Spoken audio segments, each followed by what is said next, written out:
विद्यालय पढ़ेवा समय आम अनेक परिस्थिति को सामना करूँ एवं जेपरी केउ पिला केउ स्तर रे रही समस्त पाठर मौलिक दक्षता हासिल करिछि कि नहीं आम एटा को जानिया पई चेष्टा करूँ। जानि सारला परे ही आम तार प्रतिकारमूलक पदक्षेप नै पारू। ठीक सेहीपरि जेतेबेले मु आज क्लास 3 रो इंग्लिश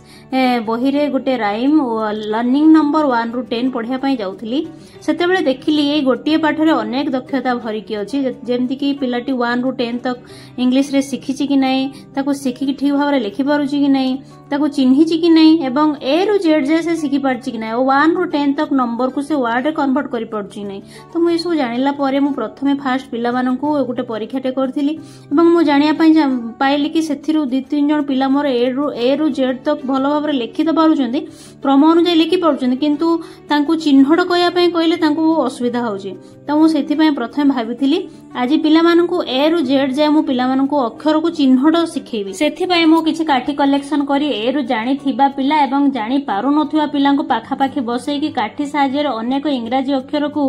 लेखिकी ताको चिन्हट करिवा पई शिखिया पई मु चेष्टा करथिली। एमिति दीटा जोटी बाडी थो सेटा होय एक्स कोन ताले हेटी सेवडा अछि ना सेटी सेवडा अछि ना एटा ताले कोन तापर एटा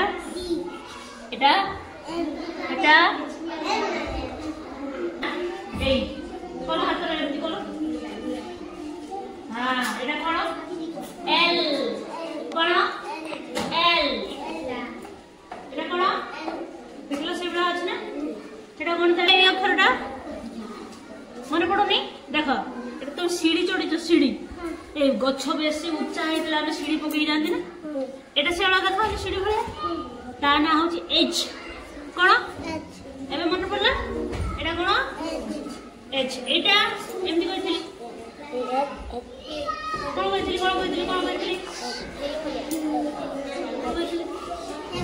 हां सुंदर पिला देखो ना बढ़िया पाठ पढ़ियो खाली ताकू टिके ये दरकार एक्स एटा वेरी गुड एटा अब एटा ए एमती कइथली एमती हाथ तम हाथ रे करथि कोन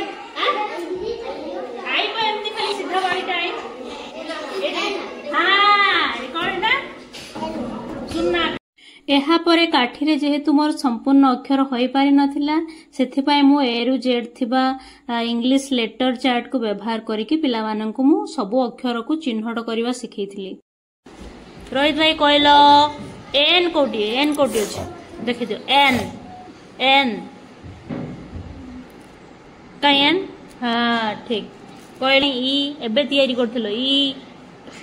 ई भी हाँ